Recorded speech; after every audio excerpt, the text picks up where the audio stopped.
The headlights made a hard white ring around Meredith Blackwood's farmhouse, turning her yard into a stage with nowhere to hide.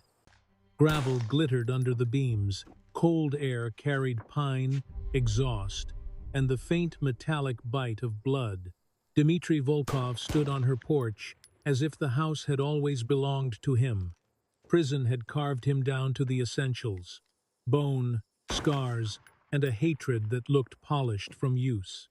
His posture stayed arrogant, the same silhouette she remembered from Prague, except heavier, older, and harder in the eyes. Two mercenaries dragged Colton Webb up the steps.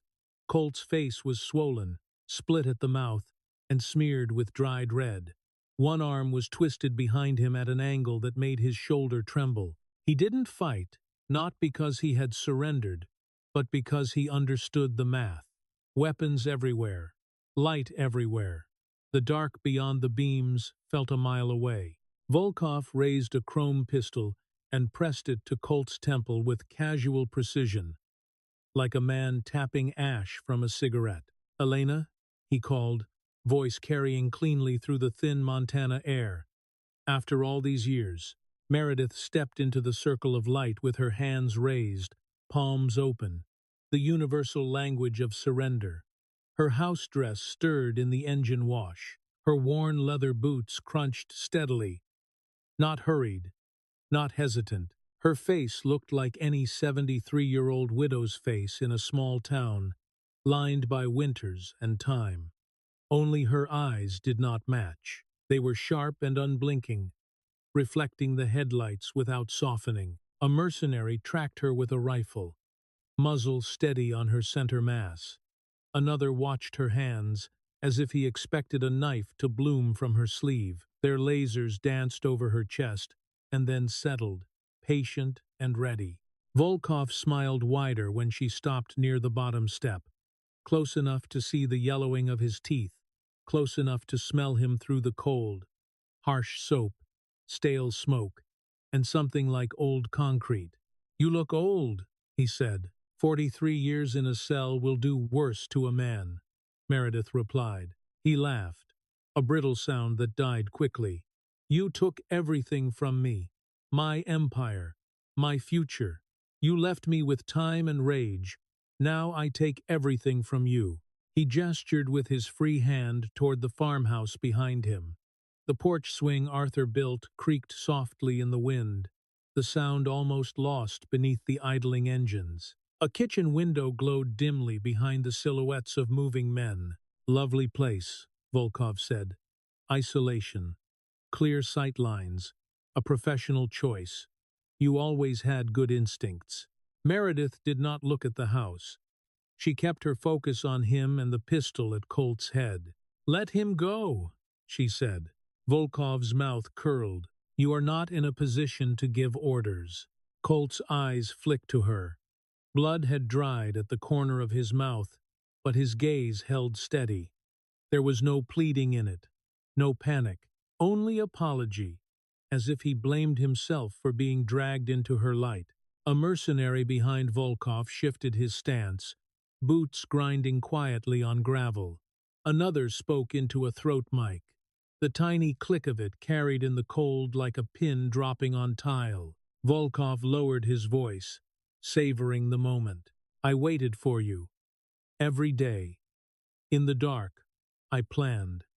I imagined this porch, this light, your face when you realize it is over." Meredith's breath stayed even. Her hands remained raised, empty, visible. She let her shoulders sag by a fraction, the way an old woman's might. She let a faint tremor into her fingers, just enough to sell the picture they wanted. "You came here for me," she said. "I came here to finish what you started," Volkov replied. "In Prague, you made a sentimental mistake. You should have killed me. Instead, you gave me to the authorities and thought suffering would end me. It did not. It forged me." He pressed the pistol more firmly to Colt's head. Colt's jaw tightened, but he did not flinch. Meredith took one slow step forward. Two rifles snapped a little higher.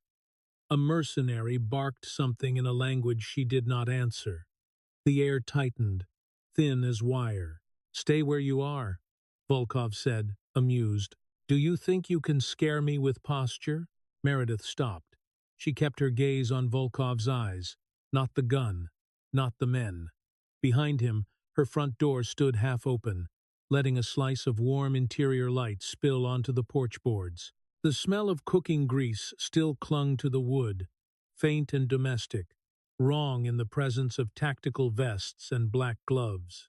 "You wanted me to watch," Meredith said. Her voice was calm, almost gentle. "You wanted me to beg." Volkov's smile sharpened. "Yes," Meredith nodded once, as if accepting instructions in a library. "Before you do it," she said, "you should understand something."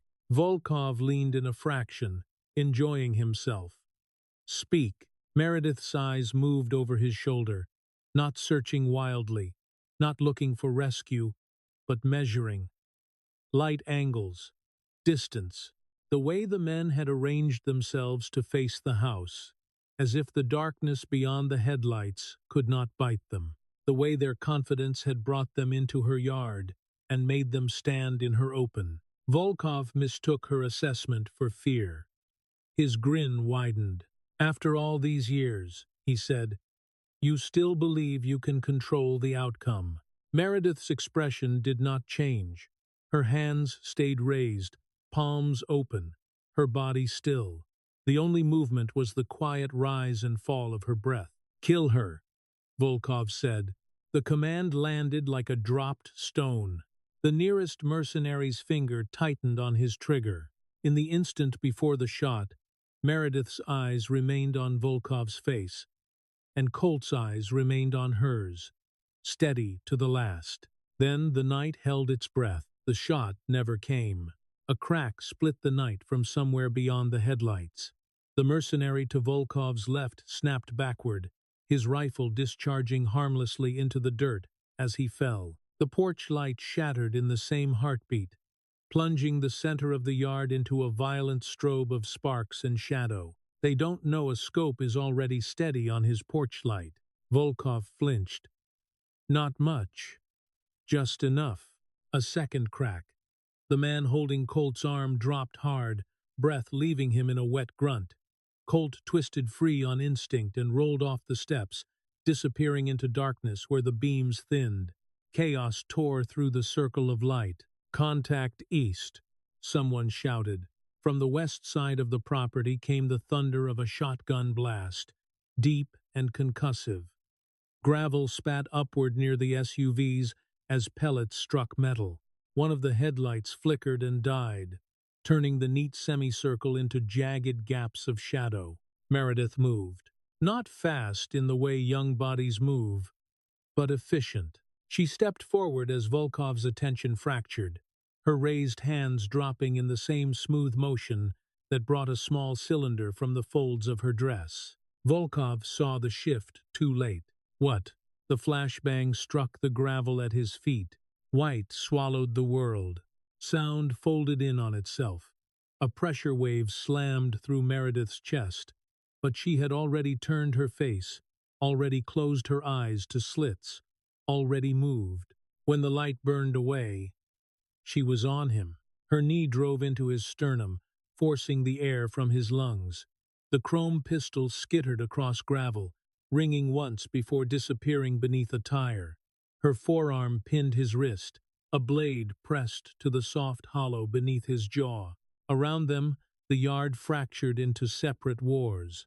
Garrett's rifle cracked again from the tree line, methodical and spaced.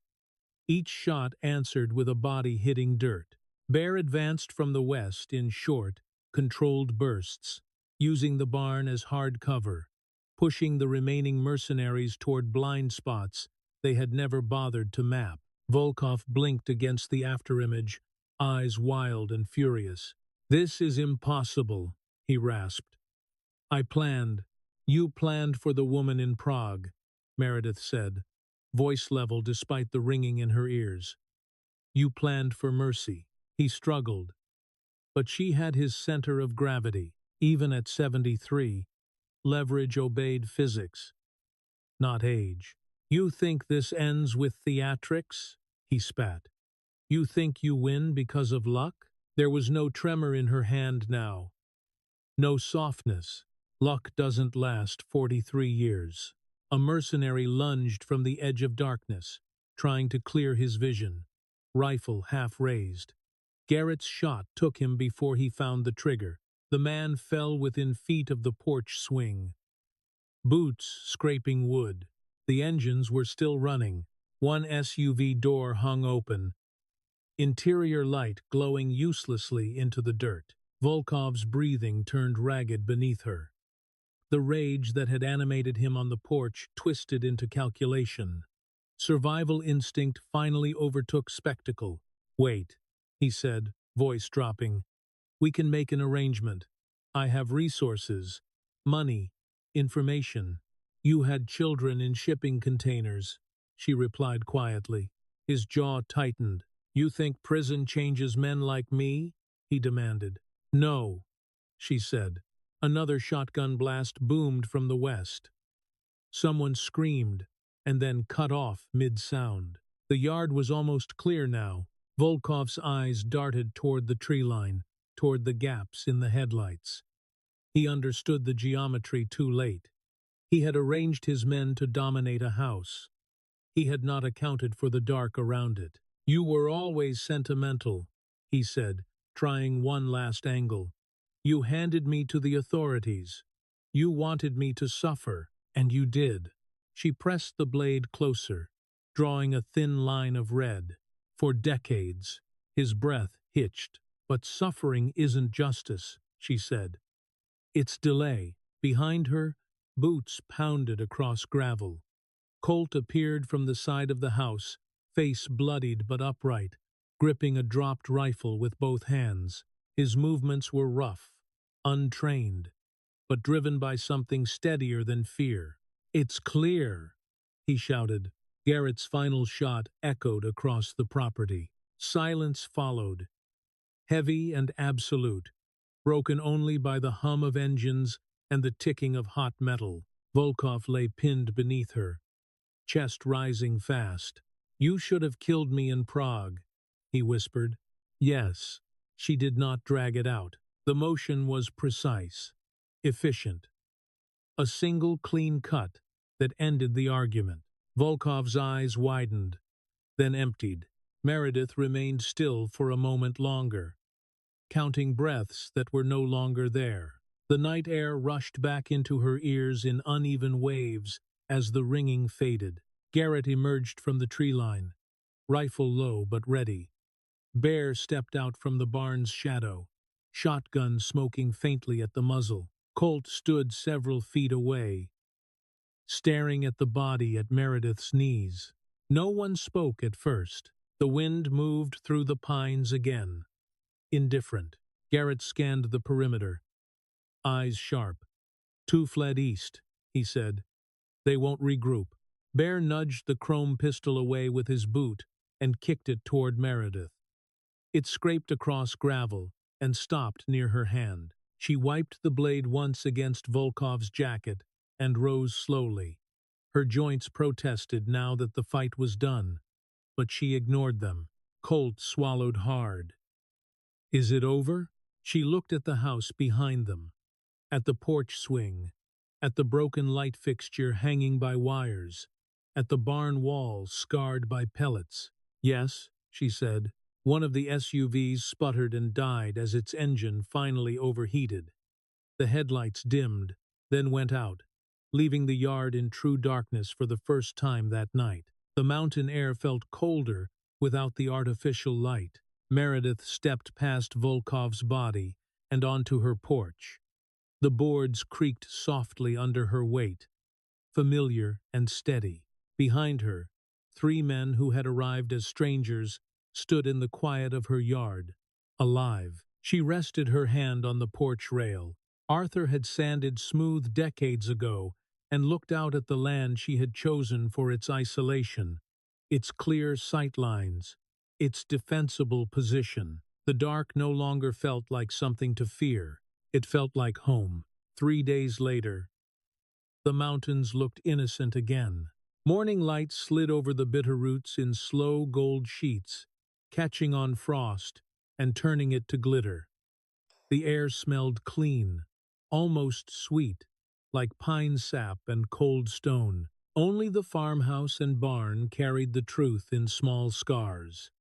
Splintered boards, a patched window, churned earth where tires had dug in hard. Meredith Blackwood stood on the porch with a mug of coffee warming her palms.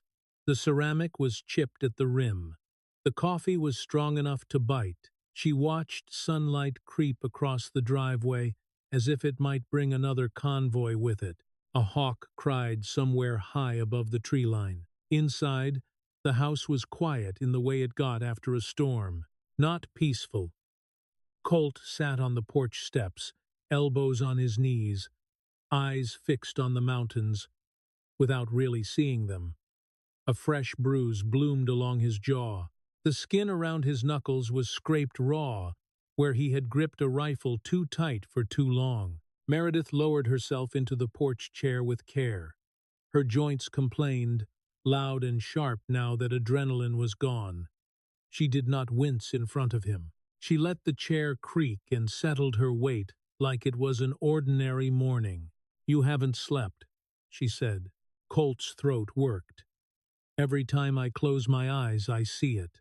His fingers flexed, slow and uncertain, as if still trying to remember what they had been made to do.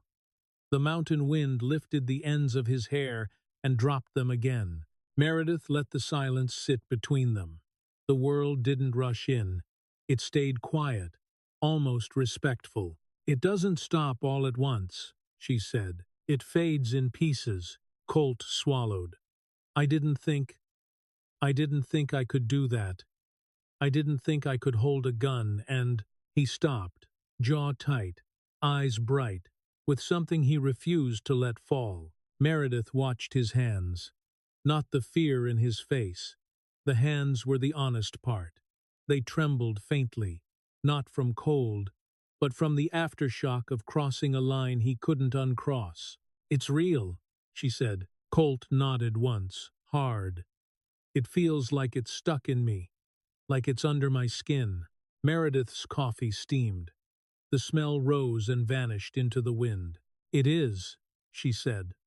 For a while, behind them, a floorboard creaked inside the house, a soft footfall. Then, another. Bear appeared in the doorway, filling the frame like a shadow given shape. His arm was still braced and wrapped, the splint held with neat tape that looked too clean against his rough hands. He stepped onto the porch and set down a small toolbox with a heavy thud. "Barn hinge is shot," he rumbled, doors sagging. His voice was normal. The words were normal. But the way he avoided looking at Colt's hands wasn't. Meredith nodded toward the driveway. "Garrett, still in town?" Bear's mouth pulled tight. "Left before sunrise. Took the pickup. Said he'd be back with supplies." A faint, distant engine sound drifted in on the wind, then died again behind the hills. Meredith didn't turn her head right away. She let herself listen for patterns, for spacing, for the difference between one vehicle and many. Only when it stayed quiet did she breathe out. Colt noticed. His gaze flicked to her, sharp despite the exhaustion. "You still hear them?" he said. Meredith didn't pretend she didn't understand. She set the mug down on the porch rail. The ceramic clicked softly. The sound felt too loud in the clean morning. "You learn to listen differently," she said. Colt stared down at the porch steps. The wood grain ran like river lines under his fingertips. "How do you live with it?" he asked. His voice came out thinner than he intended. "After all the things you've done." Meredith's eyes traveled across the property without moving her head. Fence posts, tree line, the barn's shadow, the place where headlights had once turned her yard into a trap. She answered without ceremony. "You keep doing the next right thing." Colt shook his head, frustrated. That sounds like something people say when they don't know. Meredith's mouth twitched, not quite a smile. It sounds that way because it's small. But small is what lasts. Bear shifted his weight. The porch boards groaned under him. What about the club? He asked, voice low. The wolves don't just forget. Meredith looked at him fully now. She saw the tired grief behind his sighs, the way loss sat in him like a second skeleton. They'll come looking, she said. Eventually. Colt's shoulders tightened. Then what? Meredith reached for her mug again and wrapped both hands around it.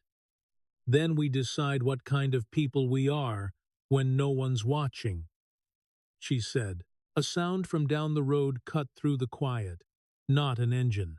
A crunch of tires on gravel far away. Then the steady approach of a single vehicle moving slow. Bear's head lifted instantly. Meredith stood, the chair scraping softly against the porch boards. Her body felt older now than it had in the night, but her posture changed anyway, aligning like it remembered being a weapon. The pickup rolled into view over the rise, alone, dusty, with a tarp covering something in the bed. Garrett drove with one hand on the wheel, eyes scanning ahead even though the road was clear. He parked near the barn and shut off the engine. The sudden silence that followed was sharp. He stepped out and stretched his shoulder as if it hurt to be human again. A paper bag of supplies hung from one hand. He paused before walking up, looking at the farmhouse like it might not be there when he reached it. Meredith watched him cross the yard. Each step had careful weight, the way men walk after they've carried too much and don't trust the ground. Garrett climbed the porch steps and set the bag down. The scent of groceries rose. Bread, onions, cheap coffee, ordinary things that felt almost obscene. We're low on antibiotics, he said. And duct tape. Bear gave a rough half laugh. Duct tape fixes everything. Garrett's eyes flicked toward Colt. He didn't ask if Colt slept. He didn't ask if he was okay. He just stood there, present, like an answer without words. Colt's throat bobbed. You ever get used to it? He asked Garrett, surprising himself. Garrett's gaze went distant for a second, like a door opening to a place he didn't like. Then he shook his head once. No, he said. You just get better at carrying it. Meredith nodded. That was the honest version. Garrett looked at her, and in his expression there was respect, and something else that had started to form in the days since. Trust that didn't come from speeches, but from what she had done when it counted. What now? He asked. Meredith turned and looked out across the property again. Fence line bent, where vehicles had cut it. A barn hinge sagging. A porch light broken, wires capped and waiting. The mundane list of repairs was a kind of mercy. Now, she said, we fix what's broken. Bear picked up the toolbox again. The metal clanked. Barn first, he said. Colt rose slowly, like his body didn't want to, like his mind was still somewhere else. He hesitated, then followed Bear down the steps. Garrett stayed for a heartbeat longer. His eyes went to the porch swing, to the worn wood smoothed by years of quiet evenings. You're not leaving, he said. It wasn't a question. Meredith's fingers rested on the porch rail. The wind moved through the pines. And for a moment, it sounded like distant applause that faded as soon as she tried to listen. No, she said. Garrett nodded once, satisfied, and went after the others. Meredith picked up her coffee and took a slow sip. It tasted bitter and alive. The mountains held steady in the distance, cold and indifferent. The house behind her held warmth, scars, and the soft sounds of men moving through rooms as if they belonged there. For the first time in a long time, the silence felt like something she could live inside. not something that hunted her. And the day, ordinary as it was, began.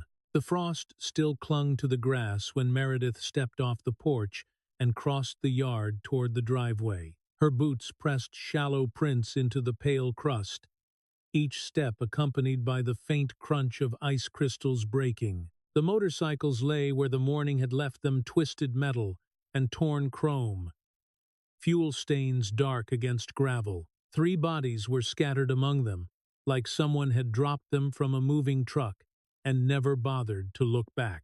Steam rose from Meredith's coffee mug, as if the heat wanted to escape the scene. She set the mug on the porch rail with a soft click that sounded too polite for what waited below. Garrett tried to sit up and failed. The effort turned his face gray and pulled a harsh rasp from his chest. His scalp was split open, blood clotted in his hair, the smell of it sharp in the cold air. Most women would have screamed. Most would have run back inside with shaking hands and a phone clutched like a life preserver. Meredith walked past him toward the barn. The structure stood weathered and ordinary, boards warped by winters, paint peeling in thin curls. It looked like a place full of rusted tools and forgotten hay. It was supposed to look that way. Meredith's fingers found the loose board near the entrance. Her knuckles were swollen with age. The skin was thin, but the movement beneath the stiffness was precise. She revealed a small combination lock hidden in shadow and dialed it without pausing. The numbers weren't remembered. They lived in her muscles. The lock clicked. Inside, the barn smelled of old hay and motor oil. Dust floated in the angled light like a slow snowfall. Cobwebs draped over tools, giving everything the hush of something abandoned. Meredith didn't wander. She walked straight to the far corner, where hay bales had sat untouched for years. Her shoulders tightened as she moved them, the ache blooming deep and hot, but her breath stayed even.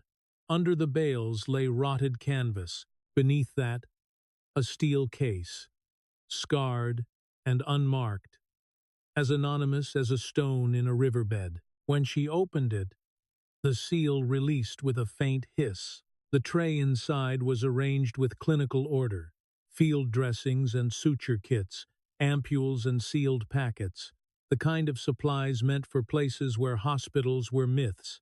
Below them, a handgun in worn leather, passports stacked like playing cards, each with her face and different names.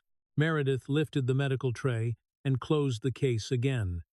She covered it, replaced the canvas, slid the hay bales back into place. The barn returned to ordinary silence. She carried the supplies into daylight. Garrett's eyes followed her as she knelt beside him. Up close, his size was even more obvious, shoulders broad under a leather vest, beard crusted with dirt and blood, a serpent patch not on him but on the wrecked bikes near the drive, mocking in bright thread. Meredith tore open an antiseptic wipe. The sharp chemical scent cut through pine and cold. She cleaned around the gash on his scalp, pressing a gauze pad down until his breathing steadied. Then the needle appeared in her hand. It was a small thing, a curved sliver of metal. Meredith threaded it without fumbling. Her fingers didn't tremble. The arthritis that made jars hard to open did not touch this. She pinched the edges of the wound, aligned them, and drove the needle through. The suture slid with a soft, wet sound. The thread followed, whispering tight as she pulled it snug. Another stitch, another, each knot flattened perfectly, neat and exact, as if she were working under bright hospital lights instead of morning frost and bloodied gravel. Garrett stared at her hands more than her face. His eyes fluttered, and when they focused, confusion rose in them like fog. He swallowed and tried to speak, his throat thick. "Who are you?" he rasped. Meredith tied off the last stitch and trimmed the thread.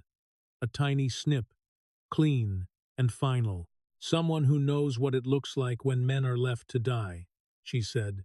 Her voice didn't match the apron in her kitchen or the pies she brought to church socials. It had a hard edge, controlled and quiet, the kind that didn't waste words. "Lie still," she added. "You've lost blood." She shifted to the second man. Bear's arm was bent wrong. The forearm rotated at an angle that made Meredith's jaw set. The skin was stretched tight over bone. His face was swollen, one eye nearly shut. He gave a low, involuntary sound when she touched his wrist. Meredith pressed her fingers along the radius and ulna, mapping damage by feel. She didn't linger. She didn't apologize. She stabilized the limb with swift, practiced motions, wrapping it in padding, then binding it with strips that tightened into a firm brace. Bear's breathing slowed when the pain stopped spiking. The third biker, Colt, was younger. His blonde hair matted dark, his mouth split, his cheekbone purple. Meredith tilted his face into the light and checked his pupils. One dilated wider than the other. Her expression didn't change, but her body went very still for half a second, the way it did when she found a problem that could kill quickly. She pressed her palm against Colt's sternum and counted his breaths. Shallow, steady. She looked at his ears, his scalp, the bruising along the side of his skull, a concussion, and not a mild one. Meredith sat back on her heels. Gravel bit through the knees of her house dress. This wasn't a bar fight. It wasn't a roadside robbery. The bikes weren't simply crashed. Fuel tanks had been ruptured deliberately. Engines were cracked in places a casual attacker wouldn't bother with. The violence had been efficient, methodical, meant to send a message. Garrett managed to prop himself on one elbow, eyes fixed on Meredith with a new kind of awareness. "Name's Garrett," he said, voice rough but stronger. "Garrett Thornton." He swallowed and nodded toward the others without moving his head much. "Young one's Colton. We call him Colt. Big guy's Wade. Bear." Meredith kept her focus on Colt's head wound as she spoke. "Who did this?" Garrett's gaze darkened. "The serpents," he said. The word came out like he'd bitten down on it. "Local outfit. Been pushing hard." Meredith cleaned blood from Colt's temple with a fresh gauze pad. The cloth darkened instantly. "They wanted us to move something," Garrett continued. "Cartel contacts. We told them no. We don't touch that poison." His breath hitched. He forced the next words out anyway. "They said they'd make an example. Then they left us here. Said they had other business first." Meredith's hands paused for the smallest moment, too brief to look like fear, but not brief enough to be nothing. "Other business," she repeated. Garrett nodded, eyes narrowing as if trying to focus through pain. "Said they'd be back to finish the job." Meredith stood, ignoring the protest of her knees, and looked down the long dirt driveway. It ran straight and exposed before disappearing over a low rise. Empty now, quiet enough to hear the faint whisper of wind through pine needles, quiet enough to feel temporary. "Can any of you move?" she asked. Garrett tried and failed again, collapsing back with a sharp exhale. His legs didn't obey. "Whatever they stuck us with," he said, voice tight. "It's still in us. Can't feel right. Like my body's asleep. A sedative. Something chosen to keep them docile, to keep them alive just long enough to be found." Meredith looked at the wreckage, at the blood drying dark in the cold, at 3 men who had refused a line they could have crossed and paid for it with their bodies. She made a decision without ceremony. "I'm going to move you inside," she said. "Then I'm going to make some calls." Garrett's eyes widened. He reached for her wrist with surprising strength and desperation. "No cops," he said. "Urgent. Please. This is club business. You call them, it gets worse." Meredith looked down at his hand on her skin. Her gaze lifted back to his face. Something in her expression made him let go, as if he'd grabbed a hot stove. "I wasn't planning to call the police," she said quietly. and in the distance, beyond the rise where the driveway vanished, the wind shifted, bringing with it the faintest sound that did not belong to the mountains. A low engine note, barely there, like a threat clearing its throat. It took Meredith longer than she wanted. The wheelbarrow's metal frame groaned every time its weight shifted. Its single tire sank into soft gravel, then popped free with a wet suction sound. Meredith kept her breathing quiet, measured, and kept moving anyway. Garrett gritted his teeth on the couch while she eased him down, one hand under his shoulder, the other bracing his ribs so he wouldn't tear the stitches. His skin was clammy, the scent of antiseptic clung to him, sharp and clean over the underlying copper smell of blood. Bear barely woke when she dragged the air mattress from the attic and unfolded it in the living room. Plastic crackled like dry leaves. Meredith's hands worked fast, despite the burn in her shoulders. She slid Bear onto it with a grunt. She swallowed, before it could become a sound of weakness. Colt was last. Lighter than the others, but harder in a different way, his head lolling as if his neck couldn't find its own balance. Meredith kept his skull stable as she moved him, watching his pupils between blinks, counting his breaths like a metronome. When the three of them were inside, the house felt smaller. The walls held heat and the faint smell of bacon grease from yesterday's pan, but the air was crowded with the wrong things now: sweat, pain, and the electric tension of an approaching storm. Meredith stood at the kitchen counter with both palms braced on the wood, catching her breath. The window above the sink looked out toward the driveway. Pine branches swayed, slow and indifferent. A hawk cried in the distance.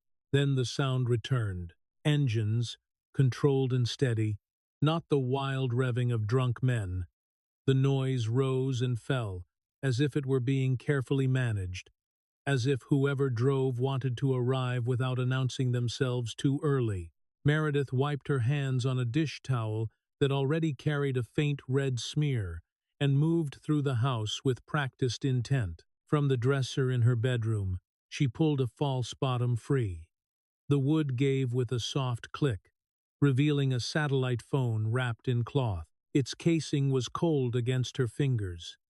She set it on the bed without turning it on. Basement next. A loose board behind stacked paint cans shifted when she pressed it. A waterproof case slid out, heavy with emergency cash and documents. It thumped softly against the concrete floor. Meredith didn't open it. She didn't need to. Just feeling the weight was enough. Back upstairs. In the pantry, mason jars lined up like obedient soldiers. Behind them, a hidden compartment. Meredith's hand went in and closed around metal that felt too familiar. The Glock came out smooth and quiet. Its grip settled into her palm like it belonged there. She checked the magazine by touch, not sight. Full. She racked the slide once, controlled, and the sound was small, swallowed by the house. Footsteps stirred in the living room. Garrett's voice was thick, drugged, but alert enough to catch the change in the air. "What's going on?" Meredith didn't answer him yet. She moved to the window and lifted the curtain edge with 2 fingers. A black SUV crested the rise at the end of her driveway, followed by another. They moved fast but not reckless, keeping distance between them like a drill. Dust trailed behind in a pale ribbon. The vehicles didn't drift. They didn't bounce. They tracked straight, as if the road belonged to them. Meredith let the curtain fall back into place. She crossed the living room and opened the kitchen door to the covered walkway that connected the house to the barn. Cold air poured in, carrying the scent of pine and exhaust. She shut it again and looked down at her floor. Arthur had built the cellar beneath the kitchen years ago. Reinforced walls, a separate vent, a trap door hidden behind stacked flour sacks. He had never asked why. He had just built it. Meredith moved the sacks aside. Dust smudged her fingers. The trapdoor seam appeared like a secret line in the wood. She lifted it, and cool darkness breathed up from below. Garrett pushed himself upright on the couch, wincing. "Lady," he rasped. "Who the hell are you?" "Someone with bad timing," Meredith said, and her voice stayed flat. She got to him before he could stand on his own. She hooked his arm over her shoulder and half-dragged him toward the kitchen. His weight was heavy, deadened by whatever sedative still clung to his system. "You're moving," she said. "Now." Bear groaned when she touched his good shoulder. His eyes cracked open, unfocused. Meredith didn't waste words. She gripped his belt and hauled. The air mattress scraped across the floor with a rubbery squeal that made her pause for half a second. Listening. Outside, doors slammed. Boots hit gravel. Meredith forced the mattress to stop squealing by lifting more of its weight, her shoulders screaming. She shoved Bear's bulk toward the open trapdoor. Colt stirred as she reached him. His eyes opened halfway. His pupils didn't match. He tried to speak, but only managed a hoarse breath. Meredith cupped the back of his skull and guided him, careful and firm, down the narrow stairs. The cellar smelled of old wood and dry earth. The vent hummed faintly, a steady little promise of air. "Down," she told them, voice low. "Quiet. No matter what you hear." Garrett's voice came up from below, strained. "What are you going to do?" Meredith didn't answer. She closed the trapdoor and set the flour sacks back in place, aligning them the way they had been, smoothing the dust with the edge of her hand until it looked undisturbed. Her heart beat steady in her throat. Not fear, readiness. She tucked the Glock into the small of her back beneath the loose fabric of her dress, adjusted her apron, and let her shoulders sag just enough. Then she shuffled toward the front door, the gait of an old woman whose knees ached on cold mornings. A knock struck the wood. Not frantic, not polite, measured. Meredith opened the door. 4 men stood on her porch. One was broad and ugly in the ways violence makes a person, a leather vest with a serpent patch. His smile was thin and rehearsed. "Morning, ma'am," he said. "Name's Vince." The other 3 wore no patches, dark clothing, tactical belts, hard eyes that swept her doorway, her porch, the corners of her yard. One held his weapon with professional ease, muzzle angled low but ready. Another's haircut was too neat, too sharp for a local thug. Vince's gaze slid past her into the house. "We're looking for 3 friends of ours. Might be hurt. You seen anything?" Meredith's hands lifted to her chest, fingers curling as if she needed something to hold. She let a tremor enter them, small and believable. "Oh my goodness," she said. "Motorcycles? I heard awful noise last night, but I haven't seen a soul." Vince leaned in slightly, smelling for lies. "Mind if we take a look around?" Meredith hesitated just long enough to seem uncertain, then stepped back. "I suppose, if it helps." They moved past her in a sweep that tried to look casual. Their boots tracked grit onto her rug. The contractor with the sharp eyes paused near the kitchen entrance and glanced toward the pantry wall, then kept going. Meredith stayed in the doorway, wringing her hands, making soft, worried sounds that filled space without saying anything useful. "Those boys," she called after Vince, voice fluttering. "They're not dangerous, are they?" Vince didn't turn around. "Nothing for you to worry about, ma'am. Just boys who owe a debt." The words landed in her house like a stain. Meredith watched them fan out, listened to their footsteps map her rooms, watched the way they checked corners, but not the details that mattered. They didn't look twice at the flour sacks. They didn't notice the faint smear of dust on Meredith's fingertips. And Meredith's eyes followed each of them with the patient stillness of a hawk watching mice. When Vince returned, his smile had sharpened. He reached into his vest pocket and produced a business card with a phone number and nothing else. "If you see anything," he said, pressing it into her hand. The cardstock was crisp. The ink smelled faintly fresh. Meredith closed her fingers around it and nodded, the perfect picture of grateful confusion. "Of course," she said softly. Vince held her gaze a second too long, suspicion flickering behind his eyes. Then he turned, and the men walked back into the bright Montana morning, as if they had simply stopped by to ask for directions.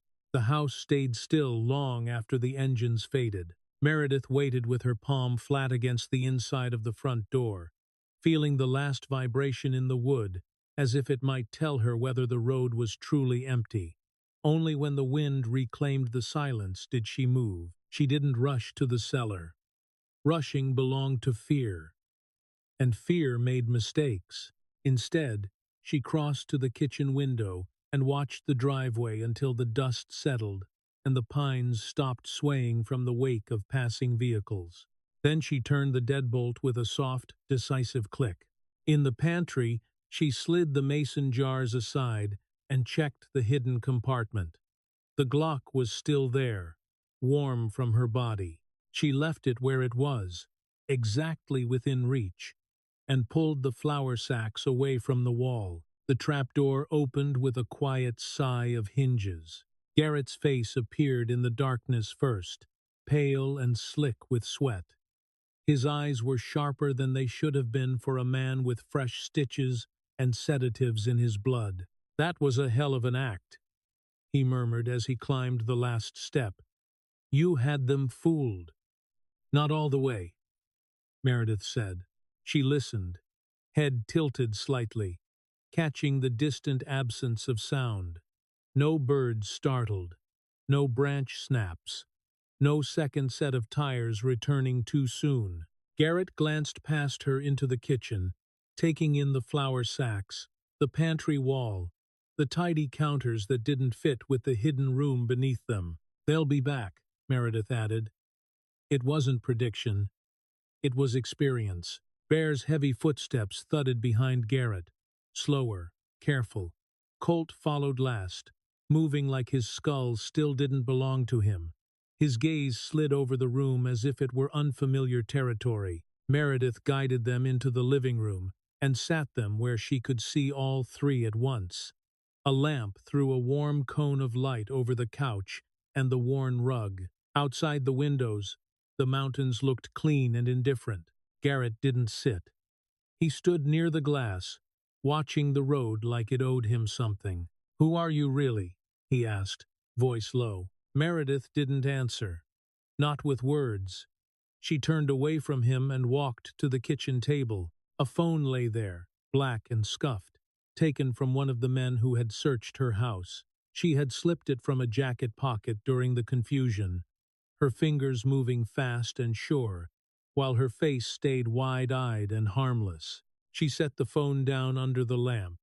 The screen lit up on contact, reflecting in her eyes. The gallery opened with a swipe. Photographs filled the screen, and the warmth in the room went thin. Her mailbox with its hand-painted numbers, shot from the road. Her porch swing with the same frayed cushion, shot from behind the pines.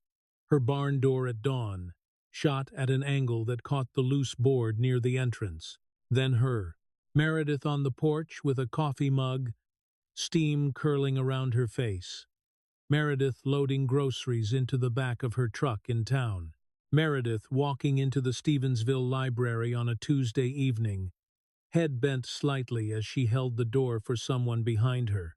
Meredith sitting in the same church pew, the same Sunday light washing over her hands as she folded them in her lap. Her thumb hovered over one image longer than the others. The photo metadata says 6:12 in the morning, same porch, same mug, 3 Tuesdays in a row. Meredith's fingertips tightened around the phone.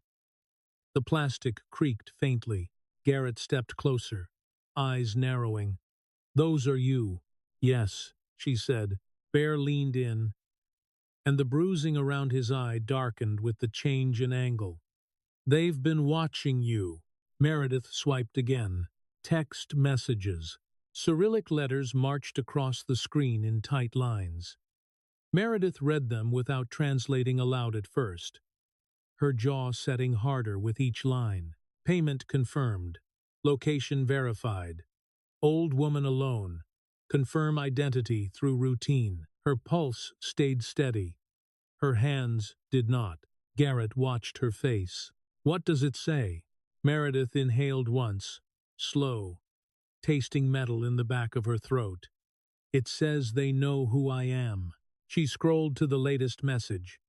The timestamp glowed like a small wound. Confirmed target at listed location. Proceed as discussed. Eliminate witnesses. 43 years we have waited.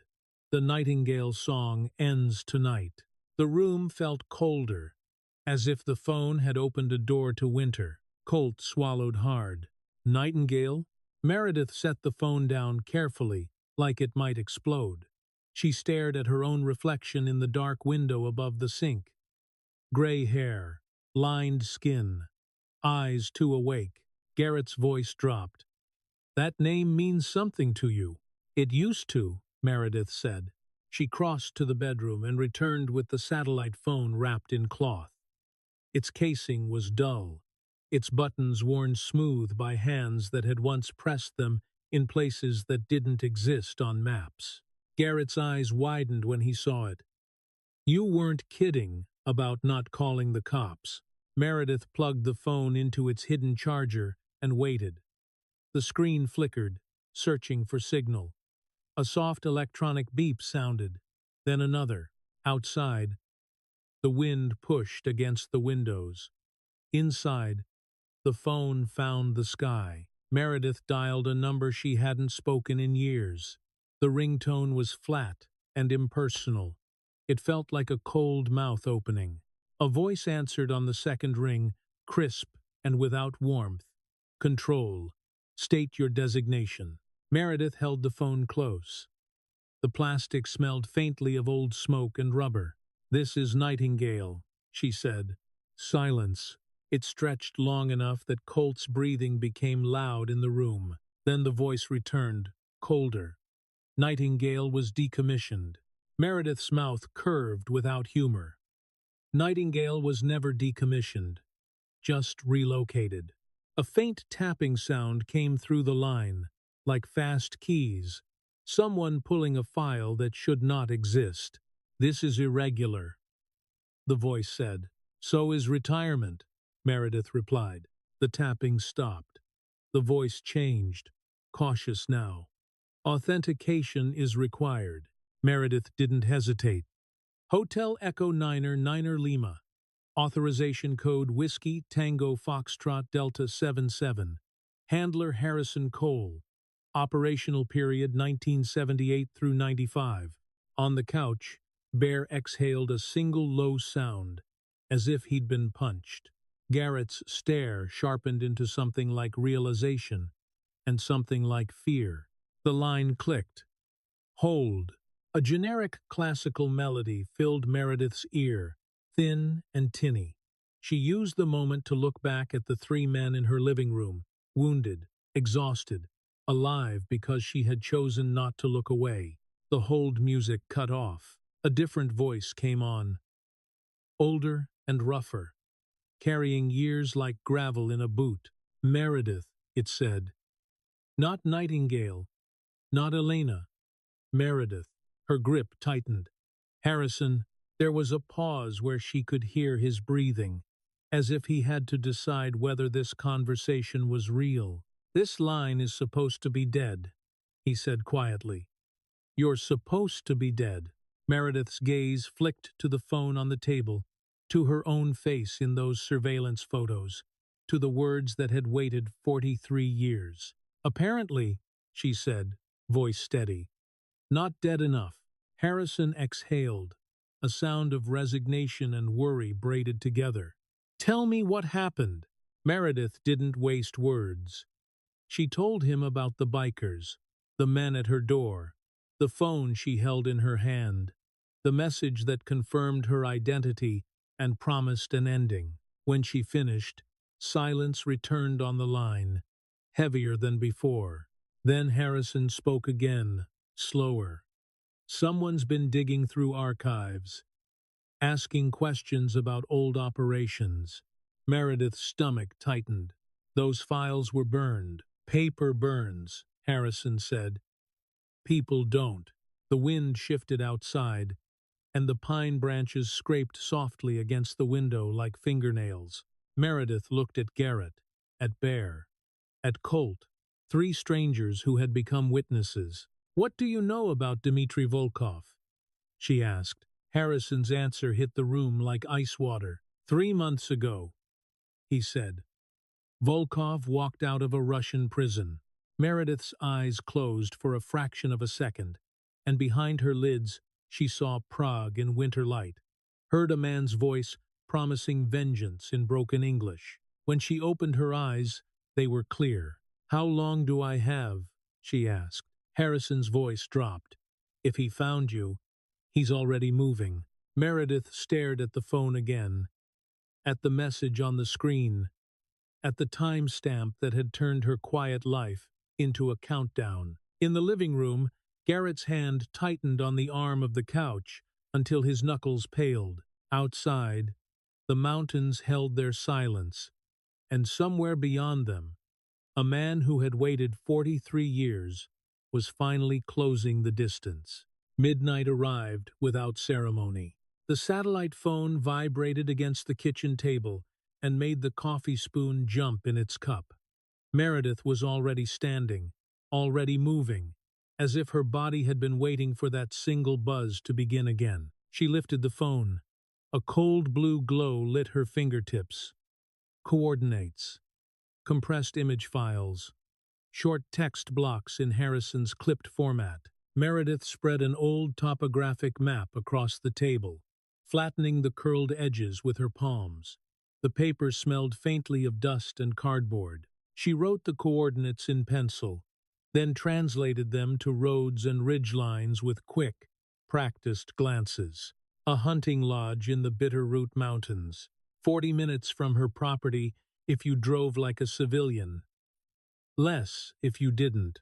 Garrett leaned over the map, stitches pulling slightly at his scalp as he squinted. Bear stood behind him, braced arm held close to his chest, his big hand hovering as if he wanted to point, but didn't trust himself to touch anything delicate. Colt sat at the edge of the table, a glass of water sweating beneath his fingers. His eyes tracked every mark Meredith made. Meredith opened the first photo, a lodge half buried in trees, windows lit, vehicles lined in neat rows. Another photo showed a satellite dish on the roof. Another showed a guard line, 2 men walking a perimeter with casual rifles, too relaxed for professionals who believed they were vulnerable. Meredith tapped the screen twice and enlarged a detail, a patch on one man's sleeve, a familiar shape that made her mouth go flat. Not a local gang, not amateurs. Harrison's note sat under the images like a verdict. Estimated 12 to 15 personnel. Former military or intelligence. Safe house, outfitted for extended operations. Bear let out a low breath. "That's a lot of guns." "Yes," Meredith said, "and a lot of confidence." Garrett's finger traced the map's contour lines. "They'll have cameras?" "Likely," Meredith replied. "And they'll think that's enough." Colt swallowed. "Volkov's there?" Meredith didn't answer him directly. She kept scanning the photos, reading the compound the way she read people. The angles, the habits, the laziness hidden inside routine. "He has a base," she said. "Or, he wants us to think he does." Garrett's eyes lifted. "You think it's a decoy?" Meredith met his gaze. "I think he's patient." Silence gathered in the kitchen. The refrigerator hummed. The wind pressed lightly against the windows. The house smelled of eggs and antiseptic, and something older, like oiled metal. Meredith set the phone down and reached beneath the table. She pulled out a small metal cash box and opened it. Inside were a few items she had not put away since the day the men came to her door. Spare batteries, a roll of duct tape, a handful of medical packets. She slid the box aside and looked at the three men across from her. "I'm not leaving," she said. Bear's jaw tightened. "We already figured that. You don't have to stay," Meredith said. "You can take my truck, drive until you hit the highway, disappear. You owe me nothing." Garrett's voice stayed calm. "We owe you our lives." Colt's fingers tightened around his glass. "And if we leave, they'll come for us anyway." Meredith didn't contradict him. She had seen the message. Eliminate witnesses. Witnesses didn't stop being witnesses because they drove away. Garrett's gaze settled on the phone, then on Meredith's hands. "What's the play?" Meredith stood and walked toward the barn. The others followed, their steps muffled on the rug, then louder on the wood porch, then crunching on frost outside. The barn looked exactly like it should. Ordinary, tired, and harmless. Meredith opened it and led them inside. Cold air mixed with dust. The smell of hay and motor oil thickened as the door shut behind them. Meredith crossed the barn with purpose and moved the hay bales from the corner, revealing what the room had been hiding: an improvised range, targets set at varying distances, a stack of mats that didn't belong on a farm, racks of weapons kept clean and oiled, not flashy, practical, maintained like tools, not trophies. Colt stared, mouth parting. "This is in your barn?" Bear's eyes moved over the racks, slow and disbelieving.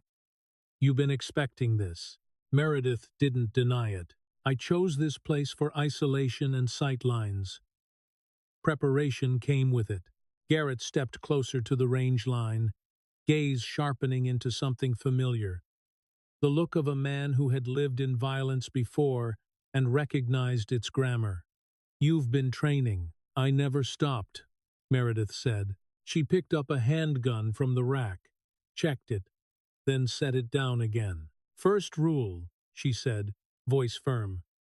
"Forget movies. Real combat is ugly and fast. The person who hesitates dies."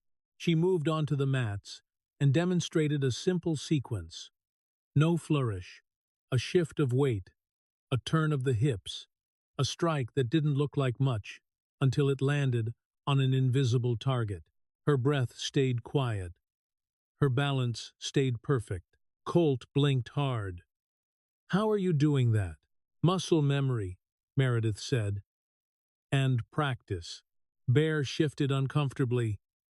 "We're not trained." "Not yet," Meredith replied. She pointed to Garrett. "You have any firearms experience?"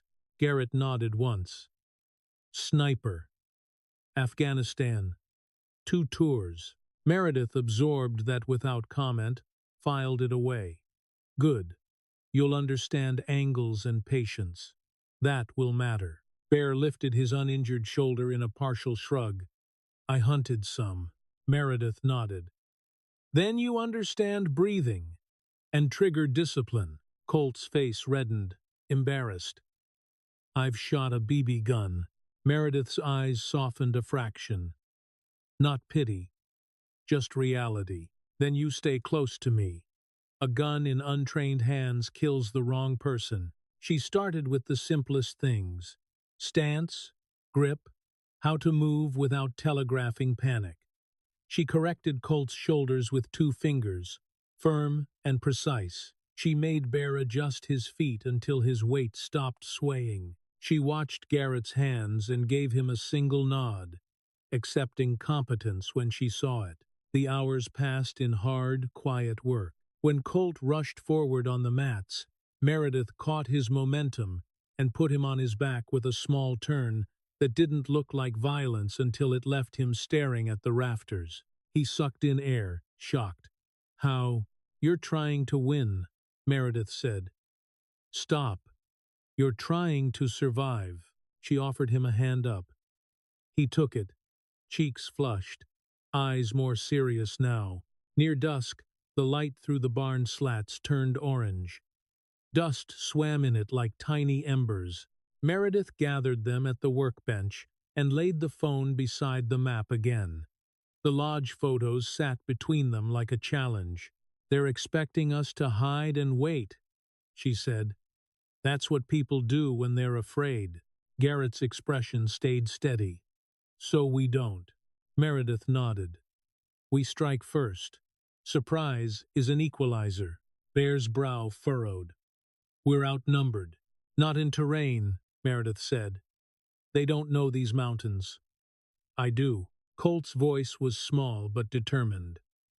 "When?" Meredith looked at the darkening doorway of the barn, at the line of trees beyond, at the last strip of sun bleeding out behind the ridgeline. "Tomorrow night," she said. "We move after dark." Garrett didn't flinch. Bear didn't argue. Colt didn't back away. Meredith watched the three of them and felt something unfamiliar settle into her chest, tight and warm at the same time. Not comfort, commitment. She turned the satellite phone face down on the bench, as if that could keep the past from calling again, and picked up a clean roll of gauze. "Eat," she said. "Sleep while you can. Tomorrow you follow my instructions. No questions." In the barn's fading light, three heads nodded. Outside, the mountains waited, silent and cold, and somewhere beyond them a man who had waited decades was moving pieces on a board Meredith had refused to leave. But for the first time since the surveillance photos, she did not feel hunted. She felt ready. Night wrapped the mountains in a cold that tasted like iron. The pickup rolled to a stop beneath a stand of firs, its engine ticking as it cooled. Meredith killed the headlights and let darkness settle back into place. The silence that followed felt deliberate, like the forest was listening. They moved on foot from there, boots sinking into pine needles and damp soil. Every breath came out pale. The air smelled of sap and wet stone. Far ahead, a warm glow bled between trees. The lodge appeared like a bruise of light in the wilderness. Windows lit behind curtains, 6 black SUVs lined in a neat row, a satellite dish angled toward the sky, faintly frosted along its edge. Guards drifted the perimeter in lazy loops, rifles slung like they belonged there. Meredith watched through binoculars, elbows tucked into her ribs to keep the glass steady. The guards weren't locals. Their posture was wrong for men who hunted deer, and right for men who hunted people. Garrett crouched beside her, eyes fixed forward. Bear stayed lower, using the slope as cover. Colt hovered behind them, breathing shallow, trying not to fog his own sight. Meredith counted. 1, 2, 3, 8 visible. 2 near the vehicles. 2 on the porch. 2 at the far tree line. 2 circling the rear. Done. Her jaw tightened. Harrison's estimate had been higher. The SUVs suggested more bodies than she could see. A base built for a small army, yet only 10 pairs of eyes on watch. Something didn't balance. She shifted the binoculars to the windows. Curtains. No silhouettes. No movement behind the light. No human noise. No muffled laughter. No clink of glass. No bass thump of music. Only the low hum of a generator and the soft crunch of boots in snow. Meredith lowered the binoculars. "This feels wrong," Garrett whispered. "Yes," Meredith said. She scanned the roofs again. The dish, the vent stacks, the angle of the porch light, a camera dome over the main door, turning in slow, patient arcs. Then she saw it small, easy to miss. Fresh tire tracks that cut a wide curve behind the lodge, heavy and deep, as if multiple vehicles had left recently and fast. Not arriving, leaving. Colt's voice came thin. "Where is he?" Meredith didn't answer. She pulled the satellite phone from her pocket. The screen glowed dim blue in her palm, too bright in the dark. She angled it down and typed a short message to Harrison with stiff, controlled taps. A reply didn't come. Instead, the forest erupted with a burst of automatic fire inside the compound, not outside. Muzzle flashes strobed behind a window like lightning trapped in a room. A shout followed, sharp and panicked. Guards on the porch snapped to attention. Two sprinted toward the side entrance. A third shouted into his throat mic. The perimeter tightened, but not toward the trees, toward the building, as if something had already gotten inside. Garrett's head turned slightly, confused. They're shooting in there. Bear's breathing slowed. That's not us. Meredith's thumb hovered over the phone. Then it vibrated hard in her hand. One new message. The screen brightness jumped as if the device wanted her to read it immediately. She opened it. A video thumbnail loaded, first grainy, time-stamped in the corner. Then text beneath it, clean and cruel. I know where you are, Nightingale. I have always known. While you play soldier in my mountains, I am at your home. You have 2 hours. A single initial signed it. Her blood went cold, not from fear but from recognition. A mind that enjoyed the cadence of a threat. A man who counted time like a weapon. Meredith tapped the video. The image steadied on her porch swing, her front door, headlights in a semicircle, harsh and bright, cutting her yard into a stage. A figure stepped into frame slowly, as if he wanted to be seen. Older now, scarred, but the posture was the same. He looked straight into the camera and smiled like a blade. The timestamp in the corner burned. 1 hour and 19 minutes earlier. Meredith's grip tightened until the phone creaked. Garrett leaned in, eyes narrowing at the glowing screen. That's your place. Bear's mouth opened slightly, then closed again. His gaze went distant, as if picturing a house surrounded by men with rifles. Colt's face drained. They're there. Meredith didn't blink. She watched the video once, only once, then stopped it. She didn't give herself the luxury of longer. Her thumb took a screenshot. Then she held the power button until the phone's screen locked, cutting the image off like a guillotine. She looked at the lodge again, at the confused guards firing at something they couldn't see, at the bright windows that held no life. The compound wasn't a headquarters. It was bait, a decoy designed to pull her away from the one place she couldn't afford to leave unprotected. Meredith slid the phone into Garrett's hand. Keep that, she said. If anything happens, that timestamp matters. Garrett's fingers closed around the device automatically, as if he understood the weight of evidence, even through shock. Meredith turned to the others, voice low and absolute. Back to the truck. Now. They moved fast but quiet, slipping downhill through the trees. Branches snagged sleeves. Snow crust snapped under boots. The lodge behind them roared with confusion, gunfire, stuttering, and then stopping, then starting again. At the pickup, Meredith yanked the driver's door open and climbed in. Garrett jumped into the passenger seat. Bear and Colt piled into the back, bodies cramped and silent. Meredith started the engine. The headlights stayed off for the first stretch, the truck rolling blind under moonlight until the road widened and the trees thinned. Then Meredith flicked the lights on and pushed the pedal down. Gravel sprayed. The rear fishtailed once, corrected instantly. The road twisted through darkness like a drawn knife. Meredith took turns faster than was reasonable, hands steady on the wheel, eyes scanning for ice sheen and loose rock. No one spoke. The phone in Garrett's hand vibrated again. Another message. Meredith didn't look. She didn't need to.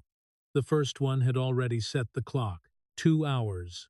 A man who had waited decades wasn't asking. He was counting down. The truck crested the last rise like it was breaking the surface of water. Below, Meredith's property was flooded with artificial light.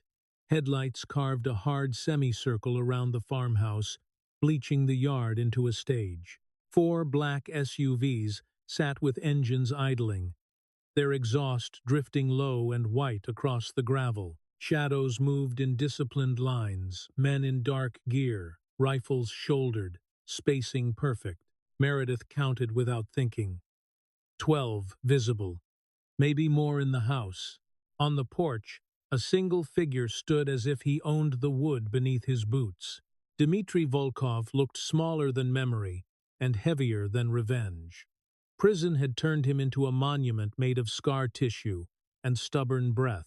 When he moved, he did it slowly, savoring the moment, letting the lights announce him. Garrett's voice came tight from the passenger seat. "How do you want to play this?" Meredith didn't answer immediately. She watched the patterns.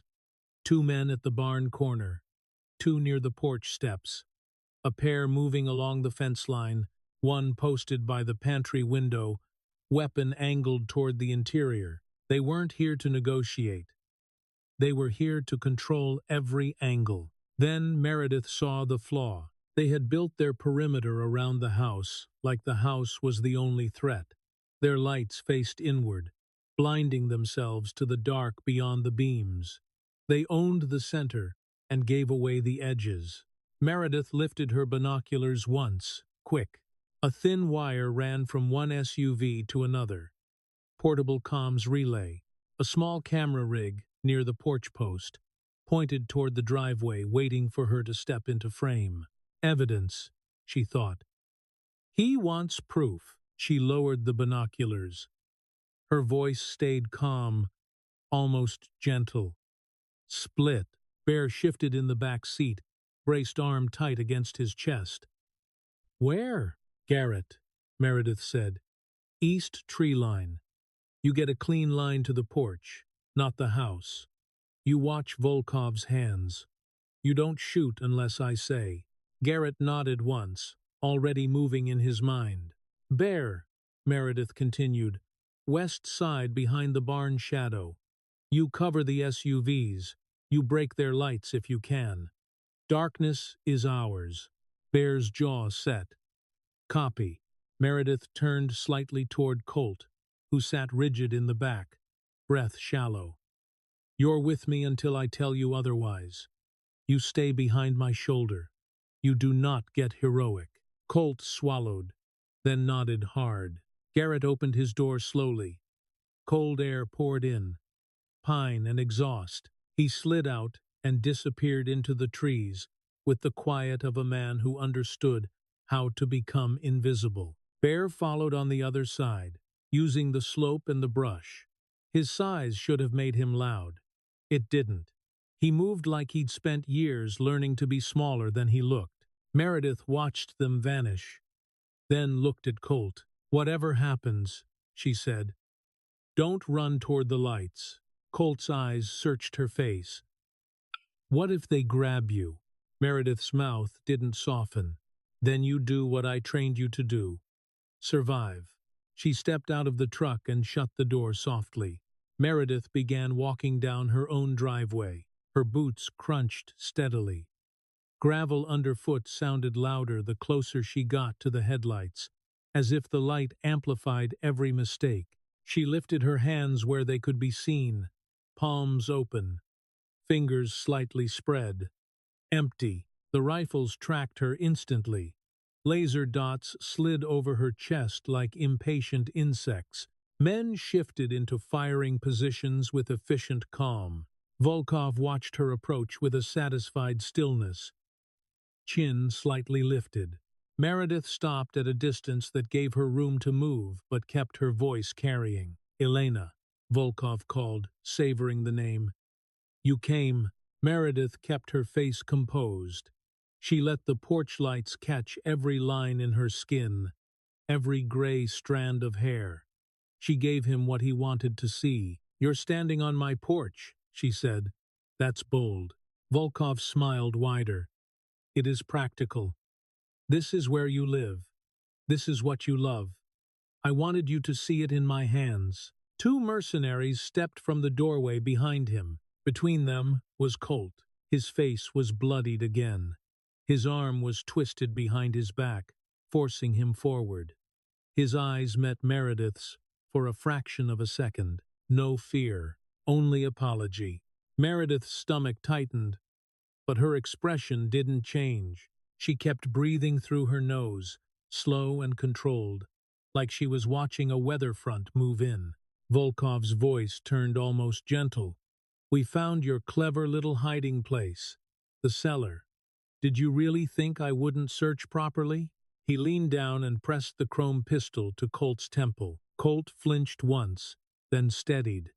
His jaw clenched. Garrett and Bear were out there, hidden in the dark beyond the lights, and Meredith forced herself not to look toward them. A glance would be a confession. Volkov tilted his head, studying her.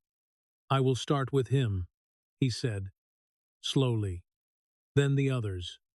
Meredith let silence sit, heavy, long enough for him to enjoy it.